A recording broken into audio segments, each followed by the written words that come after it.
Mountain engine. Sir Handel had had a bad day. The old coaches, Agnes, Ruth, Lucy, Jemima, and Beatrice, had been awkward. They had made him slip to a standstill. Twice. He was furious. "Those cattle trucks should be scrapped," he fumed. Skarloey was shocked. "I won't have it," he protested. "Those ideas need kindness, not bad names." "Exactly so," agreed Rheneas. He winked at Skarloey. "You'll be thankful, Sir Handel. We are not a mountain railway." "A mountain railway? What's that?" "A railway which climbs mountains, of course." "But it can't," said Sir Handel. "Its engine's wheels would slip." "But it can," said Rheneas firmly. "We've heard of one quite near here." "It can't." "It can." A noisy argument started just as Donald shunted a flat truck to the siding nearby. On the truck was a queer-looking engine. It had 6 small wheels and a stovepipe chimney.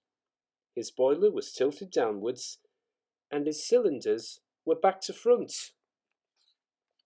"Wheesht," whispered Donald hoarsely. "Dinna wake the wee engine. It's tired he is. He's our way back from England after being mended. You know how it is." "We understand. But who is he?" "He's called Goldie, after the mountain his railway climbs." "Well, did you ever?" exclaimed the 2 old engines. They looked at Sir Handel and chuckled. "I don't believe it," said Sir Handel. "Och, you're best ask him yourself. There maybe you'll learn it's the truth I've been telling you." Donald puffed away, offended. Goldie woke to find the engines gazing at him. "Where am I?" he asked. They told him. "That's good," he said. "I'm nearly home now." "Do you really climb mountains?" asked Skarloey. "I've done it for years." "You must be clever. We couldn't.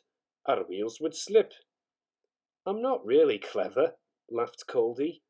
"I was just drawn like that." "Like what?" "With pinning wheels on my driving axles.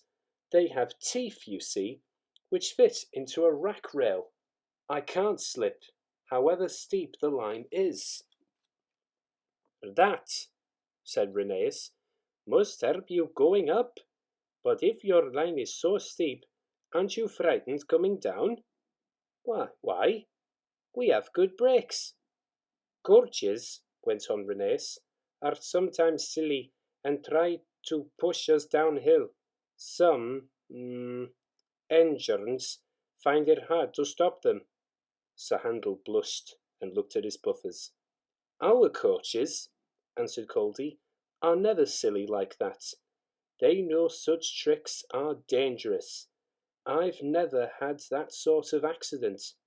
But," he went on thoughtfully, "I was frightened once. Very frightened indeed." "Please tell us," said all the engines. "One day, long ago, before our line was opened, our drivers made all 5 of us stand ready outside our shed. 'The inspector's coming,' they said. 'We don't know which of you he'll choose.' He chose me, climbed into my cab, and made me push 2 coaches to the summit. 'So far so good,' he said. 'Now we'll test your brakes.' So he went and stood on the steepest part of the line. Down it fell, with a nasty curve below, edging to a precipice. 'Brakes off, driver. Let him roll.'" "Oof!" gasped the little engines in horror. The coaches nudged me. We gathered speed downhill. I was terrified. My driver's hand stole to the brake. "Hands off!" ordered the inspector. Then I remembered I had automatic brakes. I could put these on myself. Perhaps the inspector wanted to see If I could, they worked beautifully. Well done, Goldie, said the inspector. You'll do. I smiled, of course, but felt very shaky. My driver and fireman mopped their faces. They'd be nervous too.